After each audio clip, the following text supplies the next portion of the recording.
Before this toothbrush holder got to Table Rock Jungle Lodge, it started off as a ball of clay inside Celia Bedran's pottery studio.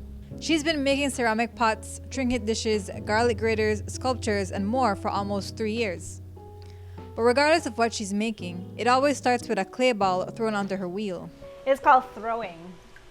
Okay. They call it throwing because you have to throw the clay ball onto the wheel. But yeah. So right now I'm just centering the clay. I'm opening up the clay, making the vessel part of it now. And then I compress the clay with my fingers at the bottom so I don't get any S cracks. At this stage, I'll start pulling. This is the part that's called pulling. So I pull the walls up. The process from start to finish takes weeks. After the pot is sculpted, it is dried over the course of several days, trimmed, and left to dry again for another couple weeks. After that, it enters the kiln. This is wet, this is dry. Fabulous. And then so after it dries, it goes into the big oven. Yeah, after it dries, it goes into this thing called a kiln. And these are my kiln gods. So in the Mayans, they didn't know why they would have explosions and stuff in the kiln, or cracks and stuff, and they would make these little gods that goes on the door opening up the kiln, and that would, they think that would protect the pots inside. This point it's like, yeah, 2 weeks. A long process. And before it's finished, the pot needs to be glazed and baked a second time. Glaze is sort of like glass and clay particles and other minerals mixed together with water. And so when I apply it,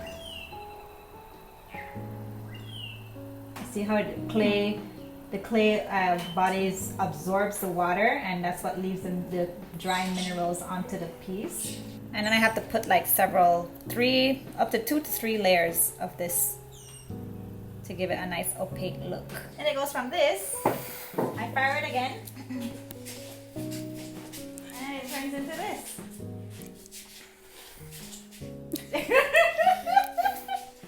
So you can see that the glaze, it goes in one color and it comes out another. And that's the finished product? This is the finished product. Okay. And while we were there, we tried our hand at sculpting, and we can tell you, it's not as easy as it looks. Gently squeeze and slowly pull up. Oh! I said gently and slowly. Come, spin the wheel, I'll fix it for you. While we had some missteps along the way, for Bedran, she managed to make pottery her full-time career. She said the art form caught her attention over 10 years ago. I first discovered ceramics in 2012 at school, so I always wanted to be an artist.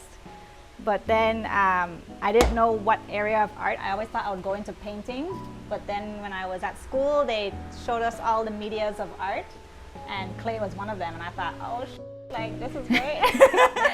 Since 2023 is when I quit my full-time job and started ceramics full-time. How did you know that you would have a level of success? You're able to like maintain your lifestyle? Oh, it's it's up and down, really. Okay. It's not really success all the time, but certain times of the year, just like with tourist season, like high and low seasons, I have same thing. And while she enjoys making toothbrush holders and soap dispensers for the resorts that contract her, she says she prefers pieces that take more time and attention.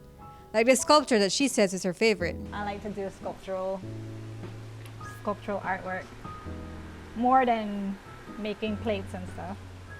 Is it because it's more challenging? It's challenging, and it's more like it takes a lot longer to make something like that, and it's so satisfying and rewarding. And this was the result of the pot we made, though it won't be displayed in any hotels.